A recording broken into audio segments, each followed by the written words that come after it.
Okay guys, welcome back. Mossy5734 with some rare Kyosho Mini Z unboxings, guys.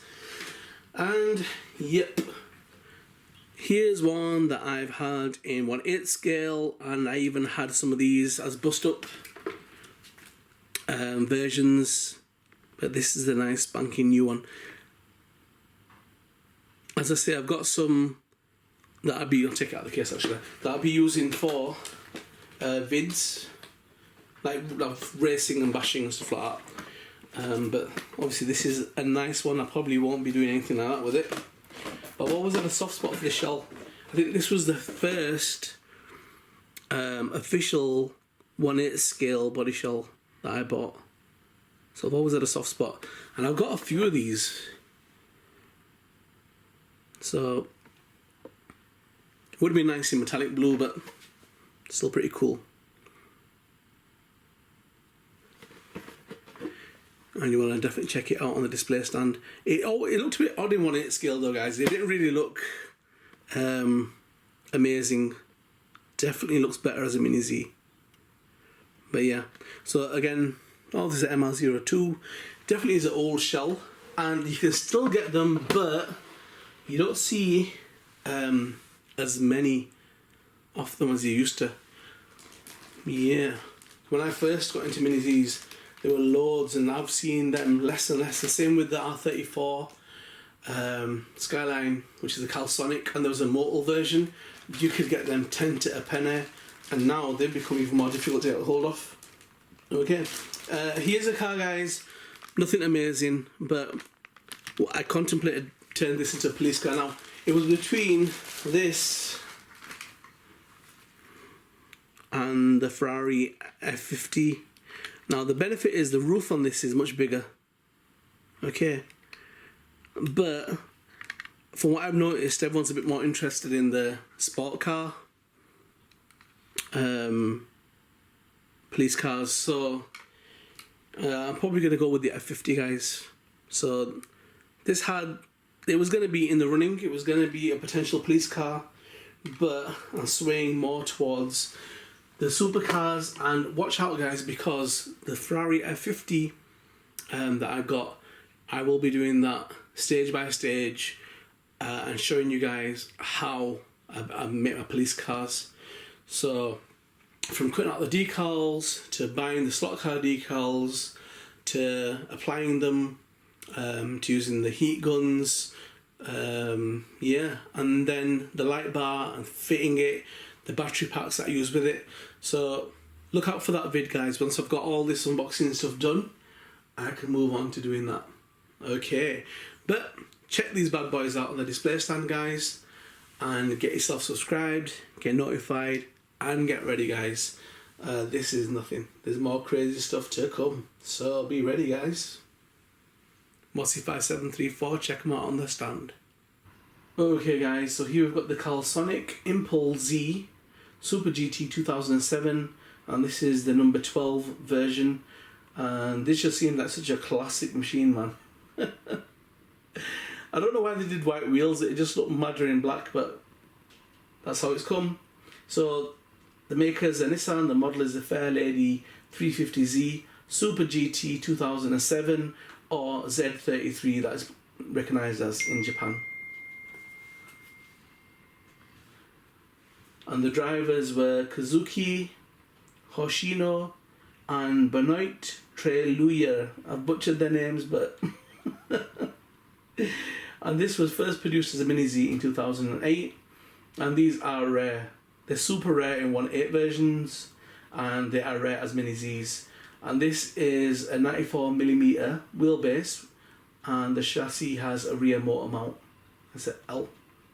And the offset is one narrow on the front and one wide in the rear. And these come sporting the 5-spoke white wheels. So this definitely is a bit of history over here, guys.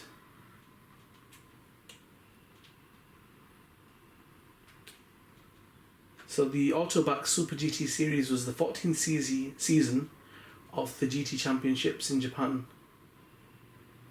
and they basically had two categories in that race. It was a GT500 and a GT300.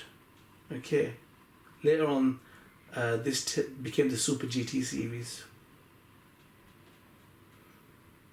So in this season, while Nissan and Honda continued to use their Fair Lady Z and Honda the NSX of the last season, Toyota finally replaced all Supras which served a very long time in the Super GT and JGTC series into Lexus SC430.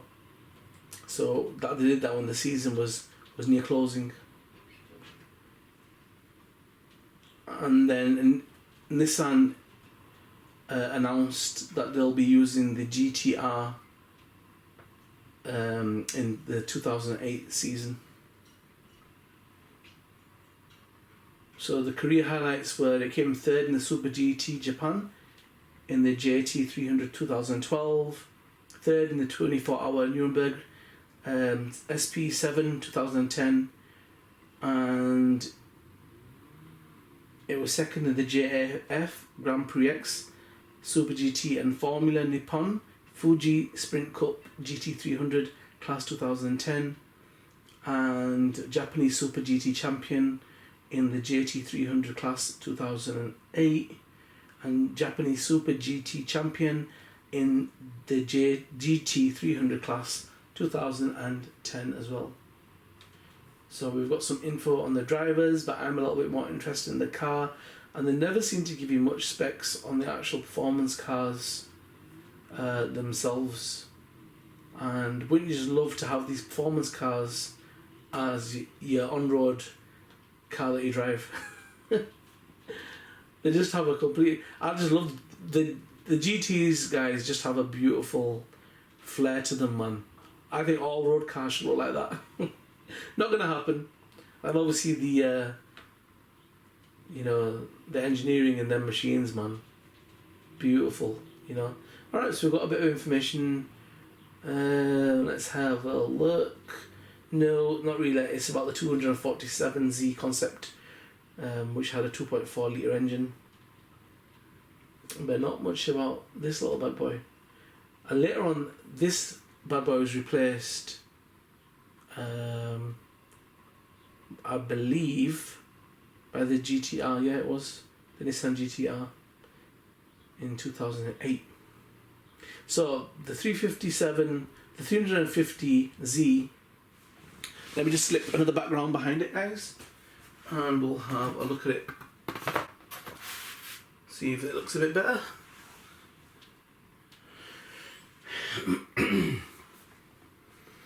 So the 350Z is a front mid-engine rear-wheel drive, two-door, two-seat sports car designed by Ajay Panchal of Nissan Design America in San Diego, California in 2000.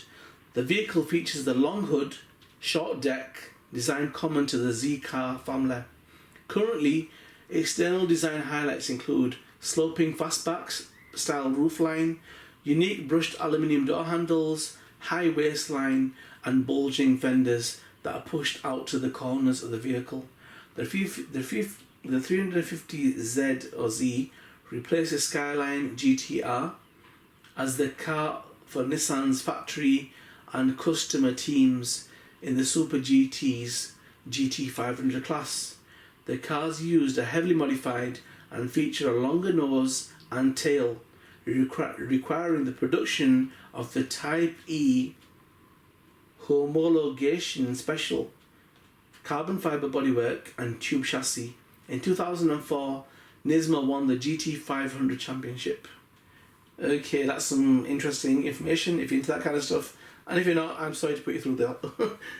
I'm sorry to put you through all this. Right, okay, plenty more little beauties to come, guys. Check them out on this stand and make sure you're notified, because there's pure Mini Z madness going on in these unboxings and you don't want to miss out.